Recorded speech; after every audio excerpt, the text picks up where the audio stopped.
Weldments are a key feature of many designs, and SOLIDWORKS has long been an innovator in providing tools to create weldments, such as this structure to support the telescope in the Mauna Kea Spectroscopic Explorer. Let's take a look at how this structure can be created in SOLIDWORKS 2019. The definition for this new structure does not contain a 3D sketch. Instead, it is defined with much simpler surfaces, sketches, and planes, making it easier to define the layout of the structure. The new structure system is an advanced weldment environment that lets you create and modify structural members of different profiles in a single feature. Primary members are defined using 2D and 3D sketch segments, points, edges, reference planes, and surfaces. In this design, a window can be used to select the edges of the surfaces which define 36 members, without regard for member groups. Familiar weldment profiles are used to specify the weldment cross-section, and for this selection, a 10 by 10 square tube will be chosen. Just like that, 36 members have been created. In the structure system environment, members can have different profiles. In this case, the vertical members will be changed to 10-inch diameter round tubing. The web members will be defined using sketch segments, and they will be 7-inch diameter round tubing. Secondary members run between primary members and are defined by selecting member pairs.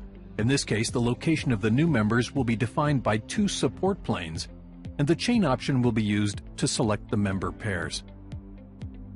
As selections are made, new members are added between the pairs located at the support planes.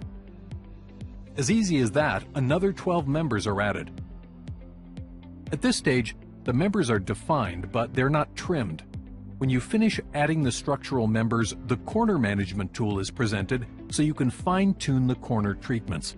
The simple corners will be set to body trim so they get coped to the vertical members.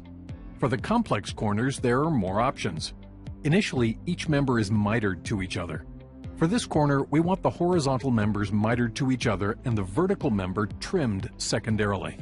To simplify the manufacturing impact, the vertical member should be trimmed flat, so it should be moved down to the planar trim box.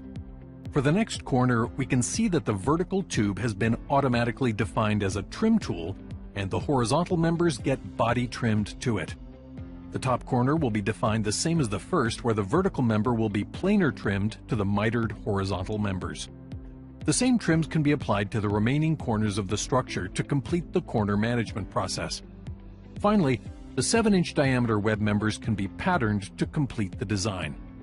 The new structure system feature provides an advanced weldment environment that lets you create and modify structural members of different profiles in a single feature with flexible corner management and trimming. This workflow makes it easier to create complex structure systems without the need to create intricate 3D sketches.